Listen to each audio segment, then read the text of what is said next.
আপনারা অনেকে মনে মনে ভাবতে পারেন বৈষম্য বিরোধী ছাত্র আন্দোলনের রক্তের বিনিময়েই বুঝি শুধু এই দেশ স্বাধীন হয়েছে। না, তা না।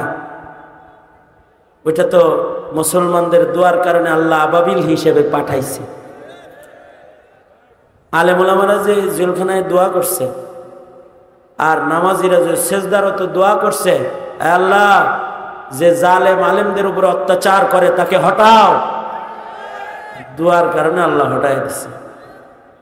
কারণ আল্লাহ তাআলা তো সবকিছু করে নেওয়ালা, বান্দা অক্ষম, এই কারণে বান্দার দোয়া করা লাগে। হাসিনাও অক্ষম।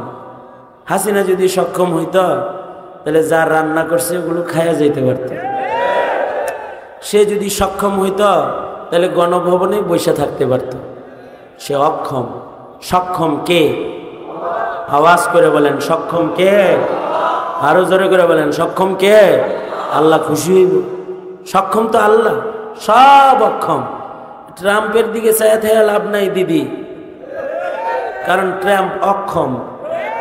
জোরে বলেন সক্ষম না অক্ষম? হ্যাঁ, অক্ষম। মোদি দাদুর কাছে আছে লাভ নাই, আল্লাহর কোলে থাকলে লাভ। মোদি দাদু অক্ষম। সক্ষম কে? জোরে বলেন, আরো জোরে আওয়াজ করে বলেন সক্ষম কে? আল্লাহ। আমি মাঝে মাঝে কল্পনা করি, হাসিনা যদি হুজুরদেরকে ধইরা জেলে বইরা মানুষরে ফাঁসি দিয়া গুলি করে রাজপথে মানুষ মাইরা যে তার সক্ষমতা দেখাইছে, যে আমার শক্তি দেখ তোরা কি, শাপলা চত্বর লাল করে নিজের শক্তি দেখাইছে, গুলি করতে ভয় করি না, মানুষ মারতে ভয় করি না, শক্তি আছে আমার, শক্তি দেখাইছে। এইটা দেখায় যদি কোন রকম গণভবনে একটু বসে থাকতো, গণভবনে যদি বসে থাকতো তাহলে কি হইতো? আমি যখন গণভবনের পাশ দিয়ে গাড়ি নিয়ে যাই আর আসি, তখন গণভবন তাকায় দেখি কি আল্লাহ তাআলা ছাত্র জনতারে দিয়া গণভবনের ডবল গাঁথনির ইট খোলাই ফেলছে। তখন আমার মনে হয় হাসিনা যদি থাকতো তাহলে কষায় যেমন চামড়া ছিলে পশুর, চামড়া ছিলে ফেলতো হাসিনা, চামড়া ছিলে ফেলতো। আল্লাহ বাঁচাইছে, সে যে অক্ষম বুঝতে পারছে, বুঝছে সে না হেলিকপ্টারে উঠে পড়ছে। বুঝা থাকলে জোরে বলেন সক্ষম কে? আরো জোরে বলেন। যার কাছে সব আছে তিনি কে? বান্দার কাছে সব নাই, আল্লাহর কাছে, মোদির কাছে নাই, ট্রাম্পের কাছে নাই, ডক্টর ইউনূস সাহেবের কাছে। ডক্টর সাহেব মাননীয় প্রধান উপদেষ্টা, আপনার কাছেও কিন্তু কিছু নাই, হাসিনার কাছেও ছিল না, আপনার কাছেও নাই। সুতরাং 17 কোটি মুসলমানের মাটিতে কখনো আল্লাহর দ্বীন, ইসলাম, কোরআন, সুন্নাহর খেলাফ কোনো কিছু করার চেষ্টা করবেন না, তাহলে দেখবেন হাসিনার মতো পালান লাগতেছে, কারণ আপনিও সক্ষম না। सरापा आजिज़ी होने ने बंदा कर दिया हमको, सरापा आजिज़ी होने ने बंदा कर दिया हमको, वगरना हम खुदा होते जो दिल बे आरज़ू होता, वगरना हम खुदा होते जो दिल बे आरज़ू होता। যদি আমাদের অক্ষমতা না থাকতো তাহলে আমরা খোদা হয়ে যেতাম, নমরুদের খোদাই সাবেত হয়ে যেত। কিন্তু নমরুদ অক্ষম, তাই ল্যাংড়া মশা ওরে বরবাদ করে দিয়েছে। ফেরাউন অক্ষম, এ কারণে তাকে নীল নদের পানি ডুবাইয়া দিয়েছে। ক্ষমতাধর যারাই আসে তারা অক্ষম, কোনো না কোনো উপায় আল্লাহ তাআলা আল্লাহর ক্ষমতা দেখায় দেয়। এ কারণে বুদ্ধিমান সব সময় যা চায় সব আল্লাহর কাছে চায়। এই দেশের আলেমরা কোটা বিরোধী আন্দোলনও করে নাই, তালবে ইলমরাও করে নাই, ইমানদাররাও করে নাই। হ্যাঁ, কোটা বিরোধী আন্দোলন যারা করেছে তারা তাদেরকে সমর্থন করেছে। কিন্তু এর প্রবক্তা এদেশের আলেম ওলামা না। কোটা দিয়ে কি হইব, কোটা চাকরি হবে। কারণ এদেশের ওলামায়ে কেরাম ছাত্র তোলাবা জানে সরকারি চাকরির জন্য সরকারের কাছে আন্দোলন করে লাভ নাই। কারণ রিজিকের মালিক চাকরি না, রিজিকের মালিক কে? আরো জোরে আওয়াজ করে বলেন কে? আল্লাহ। এ পর্যন্ত সনদের স্বীকৃতি পেয়েছে কবে? আজ পর্যন্ত ছাত্রদের কোনো মানববন্ধন পাইছেন যে চাকরি চাই, চাকরি চাই না? রিস্ক দেখে। এ কারণে এদেশের আলেম ওলামারা এই যে মাদ্রাসা চালায়, যে আল্লাহর উপরে তাওয়াক্কুল, আল্লাহর বান্দারা চালায়, সরকার চালায় না, কোনো ব্যক্তি চালায় না, 10 জনের টাকায় চলে, আপনাদের টাকায় চলে। আল্লাহর বান্দারা গোপনে নিয়ে দিয়ে আসে আর বলে চালায়। এবং এই উস্তাদরা যে 20 বছর 25 বছর এখানে চাকরি করতেছে, কোনোদিন চিন্তা করে না যে আগামী মাসের মায়নাটা পাবো কি পাবো না। কারণ জানে রিজিক দাতা কে। জোরে আওয়াজ করে বলেন রিজিক দাতা কে? আল্লাহ। তোমার রিজিক চাবে, আল্লাহর কাছে চাও। মাহফিলের আখিরি মুনাজাত এখন আল্লাহরে বলো যে আল্লাহর রিজিক দান করেন। সন্তান লাগবে, আল্লাহর কাছে চাও, বলো আয় আল্লাহ আপনি আমাকে সন্তান দান করেন। তোমার সুস্থতার দরকার, হযরত আইয়ুবের মতো আল্লাহর কাছে চাও, বলো আল্লাহ আপনি আমাকে সুস্থ করে দেন। ক্ষমতায় যাইতে মনে চায়, তাহলে সুলাইমান আলাইহিস সালামের মতো বলো রব্বি হাবলি মুলকাল্লা ইয়ামবাগি লি আহাদিন মিন বাদি। ক্ষমতা আল্লাহর কাছ থেকে চায় নিছে। একদল তো ক্ষমতার থেকে গেছে, কিন্তু আরেক দল ক্ষমতার জন্য আল্লাহর কাছে যদি না চেয়ে যদি শুধু দাদাদের দ্বারস্থ হয়, তাদের ক্ষমতাও তো টেকসই না। আজ আছে কাল নাই।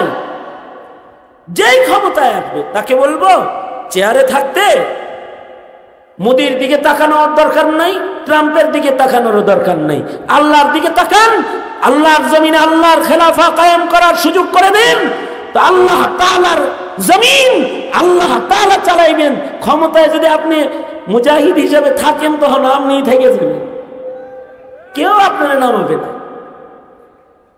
কারণ এটার মালিকও আল্লাহ। অর্থাৎ বান্দার জীবনে যা কিছু দরকার সব বান্দা চাইবে আল্লাহর কাছে। বান্দার মাথা যদি বলে এটা অসম্ভব, তারপরেও আল্লাহর জন্য তো অসম্ভব না।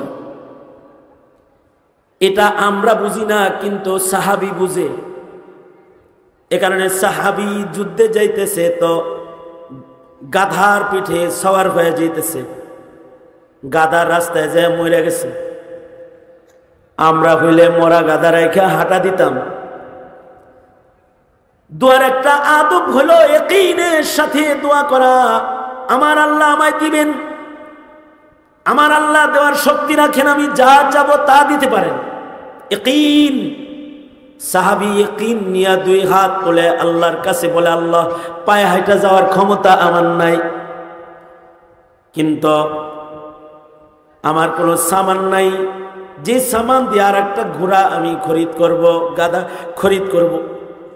আল্লাহ আমার যুদ্ধে যাইতে হবে, আমি শহীদ হব, আমি গাজী হব। আপনি কাদের মুতলাক, আপনি মৃতকে জীবিত করনে ওয়ালা। ওগো আল্লাহ আপনি আমার এই মরা গাধাটাকে এখন জীবিত করে দেন। সাহাবী ইয়াকিনের সাথে দোয়া করেছে। দোয়াটা শেষ হওয়ার সাথে সাথে হাদিসে আছে মরা গাধা লাফ দিয়া দাঁড়ায় গেছে। মরা গাধা দাঁড়াইছে, কারণ আল্লাহ তাআলা তো মৃতকে জীবিত করনে ওয়ালা। সুতরাং বান্দার যা দরকার সব তো চাইবো আল্লাহর কাছে, বড় ইয়াকিনের সাথে চাইতে হইব। এই যে হাত তুলবেন এখন খুব ইয়াকিনের সাথে তুলবেন, আল্লাহ দেন দেন দেন। আল্লাহ যদি দেয় তো দেখবেন অনাকাঙ্ক্ষিত বরকত পায় গেছেন। একটা ঘটনা শুনেন 2 মিনিটে, তারপরে দোয়াটা করি। মিশরে 4 মুহাদ্দিস ছিল, 4 জনের নাম ছিল মুহাম্মদ। এই চারজনে সংকল্প করল যে আমরা আমাদের সিনায় যে ইলম আছে এটা যদি সিনায় লয়ে কবরে যাই তাই তো ইলম কবরে চলে গেল, এটাকে নবীর উম্মতের জন্য একটু জমিনে রাইখা যাই। কেমনে রাখবো? আমরা কিছু ইলম এটা কাগজে লিখে যাই, হাদিসগুলো লিখে যাই। এই যে আলেম ওলামা যারা মাদ্রাসায় পড়ায় এদের ধান্দা হলো আমার ইলমটা যেন আমার সাথে কবরে না যায়। এই ছাত্রগুলারে পাগড়ি দেওয়া হয়েছে না, ওদের সিনায় ইলম ঢুকায়া দিয়ে এই উস্তাদ কবরের যাত্রী হইতেছে, মনে শান্তি। আল্লাহ ইলম দিছিলা সব কবরে লয়ে আসি নাই, ওগর ওগর সিনায় রেখেছি আল্লাহ, এটা তুমি কবুল করো। এটা এই সকল আকাবিরদের দিলের ভেতরে এগুলো থাকে। এই চার মুহাদ্দিসের দিলের ভিতরে এটা আইছে, ইলম লয়ে যদি কবরে যাই, কবরে গেল গা, ইলিমটা কাগজে লেখা যায়। উপন্যাস লেখা আর ইলিম লেখা এক জিনিস না। উপন্যাস লেখা আর ইলিম লেখা কি এক জিনিস? ইলিম লেখা কঠিন জিনিস। এ কারণে ইমাম বুখারী এক একটা হাদিস লিখতে যায় 2 রাকাত নামাজ, গোসল, পবিত্র পোশাক পরে, মুরাকাবা করে, তারপরে কলম কাগজ হাতে নিয়ে তারপরে লিখছেন। এটা তো আল্লাহ পাকের নূর, ইলম আল্লাহ নূর। লিখতেও তো সময় লাগে। তারপরে আগের জমানা কাগজ কলমও তেমন নাই, বাঁশের কলম দোয়াতে ঢুকায়া কাগজে কলম রেখে তারপরে লিখতে হয়। চারজনের লেখা শুরু করছে। কয়দিন লিখতে লিখতে টাকা পয়সা যা আছে শেষ, খানা দানা শেষ। না খায় তো আর লেখন যায় না। ক্ষুধার যন্ত্রণায় কি মানুষ বাঁচে? ক্ষুধার যন্ত্রণায় তো মানুষ মরে। খাইতে হইব না? চারজনে বুদ্ধি করে, খামো কি? এই দুনো হাত উপরে তোলেন, উপরে তোলেন। যারা যাওয়ার গেছে, আপনারা তো রয়ে গেছেন, এবার ওয়াজ অত তাড়াতাড়ি শেষ করতেছি না, এত সোজা না। বসেন বসেন। হ্যাঁ না, হাত তুলে আবার ভয় পায়েন না, 1 ঘন্টা বসায় রাখার নিয়ত নাই। সোজা করেন, সোজা করেন, আঙুল খোলেন, নাড়াচাড়া দেন, জবান খুলেন, আওয়াজ করে চিৎকার করে বলুন সুবহানাল্লাহ,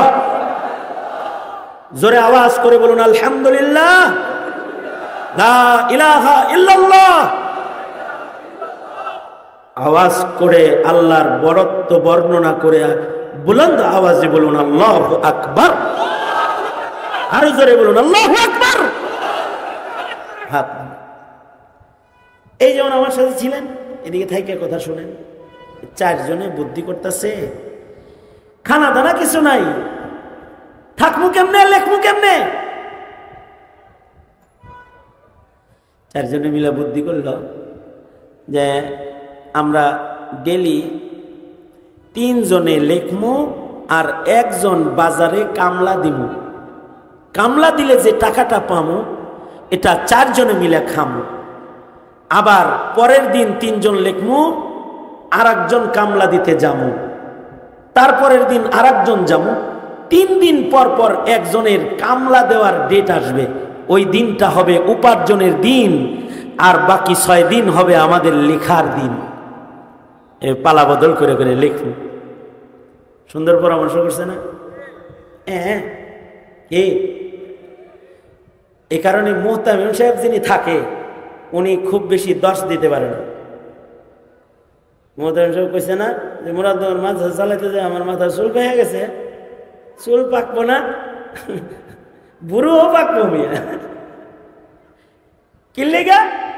কারণ এই 21-22 জন উস্তাদ অথবা 36 জন উস্তাদ, কিতাব বিভাগ সহ 45 জন স্টাফ, একটা দাওরায়ে হাদিস মাদ্রাসা, এদের বেতন সবাই নিশ্চিন্ত মনে পড়াইতেছে।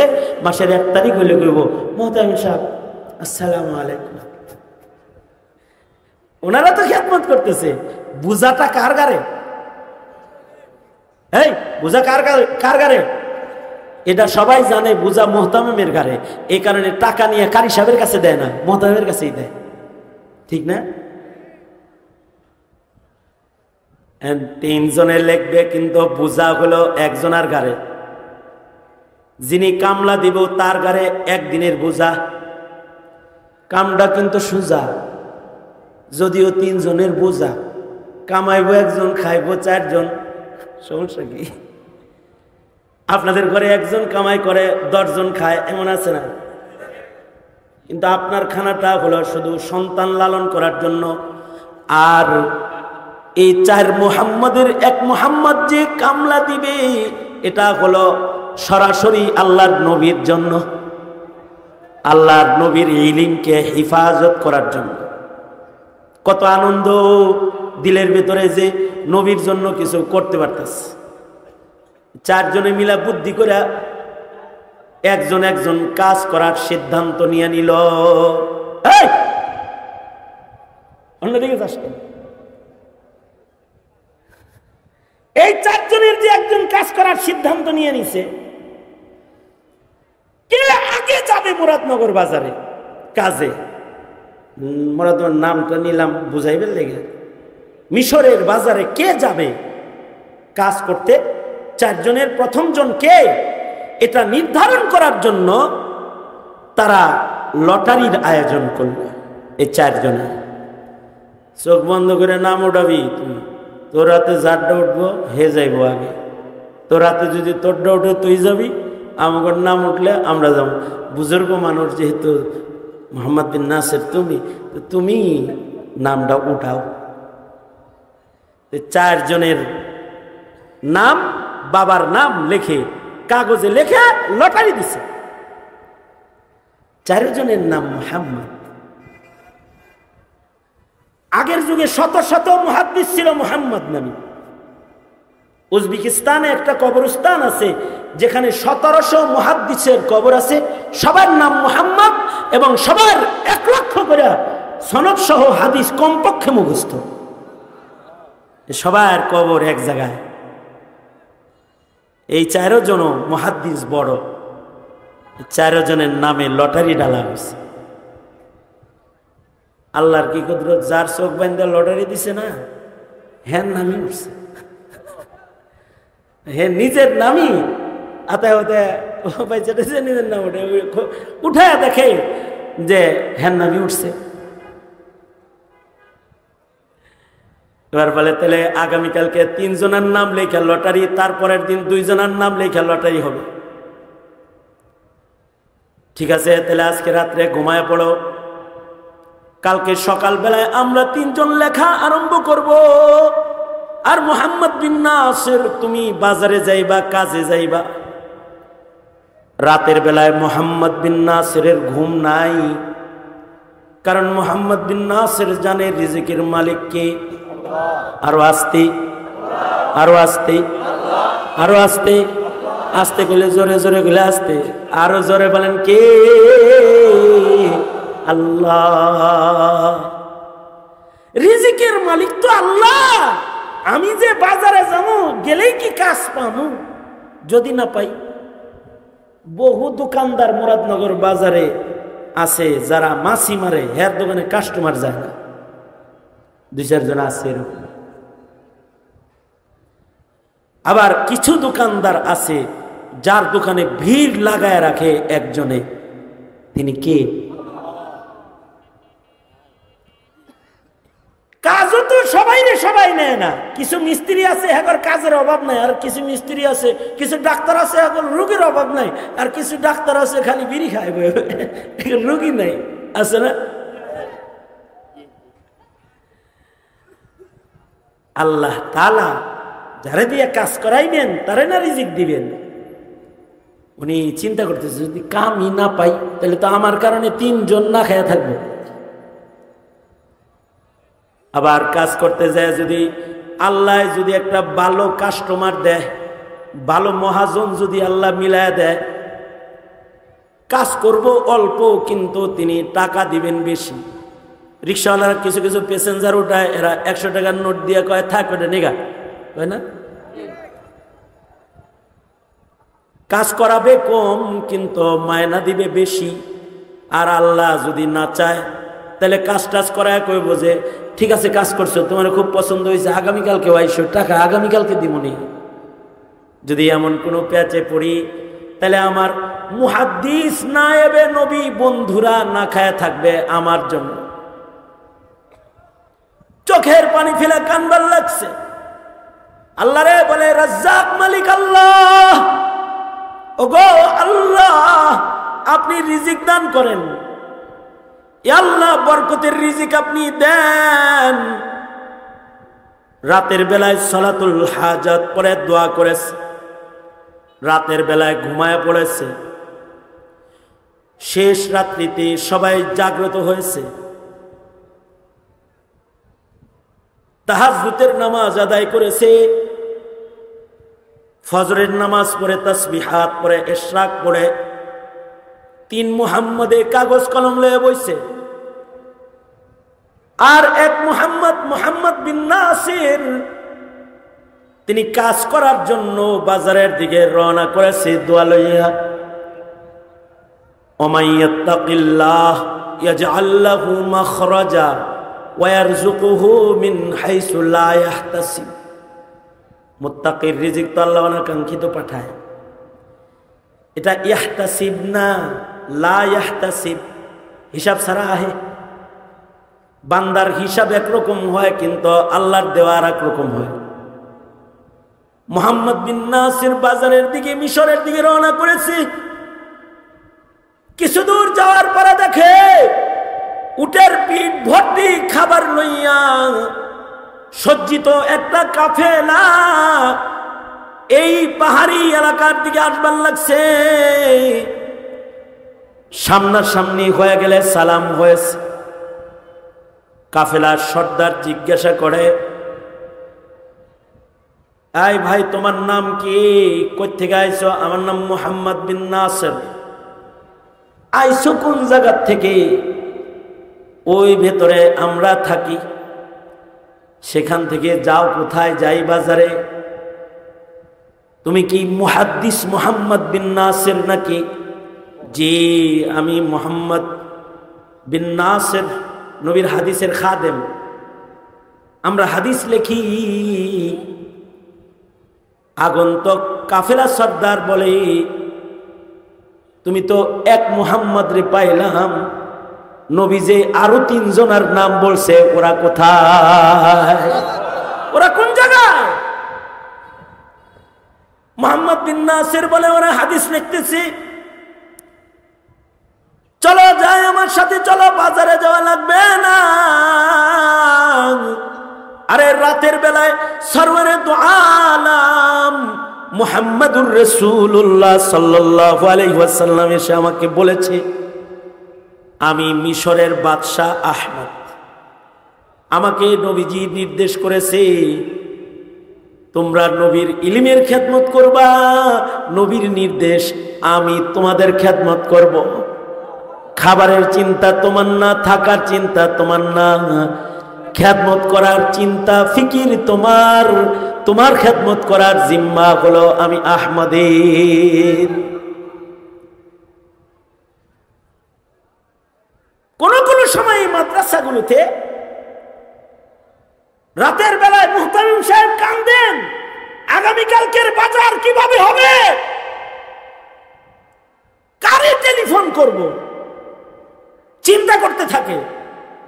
দেখা যায় টেলিফোন করার আগে ট্রাক ভর্তি চাল আসছে, নাম সারা। সুবহানাল্লাহ, আগামীকালকে বললেন সুবহানাল্লাহ। ট্রাক ভর্তি চাল এসে যায়, নাম সারা। কে দিছে? নাম বলে নাই, চাল পাঠায় দিছে।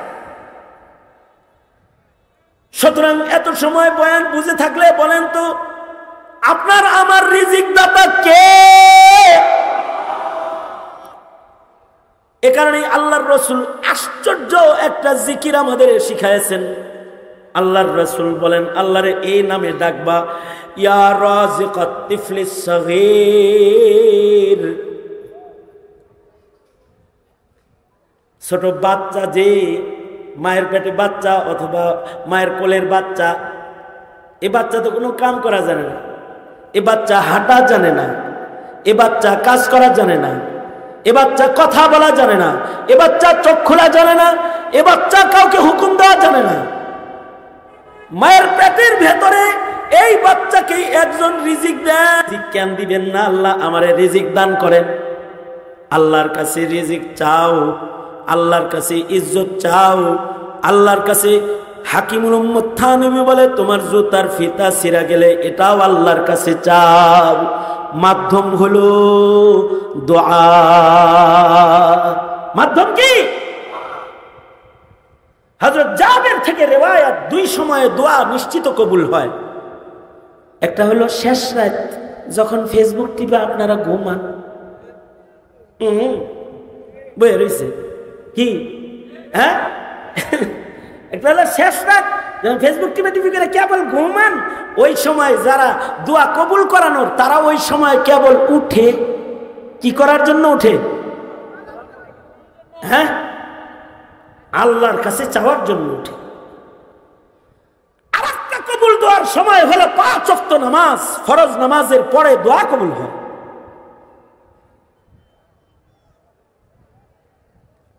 5 ওয়াক্ত নামাজ আর কোনদিন কাজা হবে কারো? কার কার হইব না ইনশাআল্লাহ? 71 সুস্কে হাত পেছে বাড়ি দিব একেবারে, দোনো হাত তুল, দোনো হাত। কি জন্য? কারণ আমার যা লাগবে এটা আল্লাহর কাছ থেকে চাইয়া নিতে হইব। তো এই জন্য কি করতে হইব? নামাজ পড়তে হইব, নামাজ পড়তে হইব। দলের কিছু খাও, এজন্য এত কিছু করে বেড়াও, আর আল্লাহটা খাইবা, আল্লাহটা করবা না।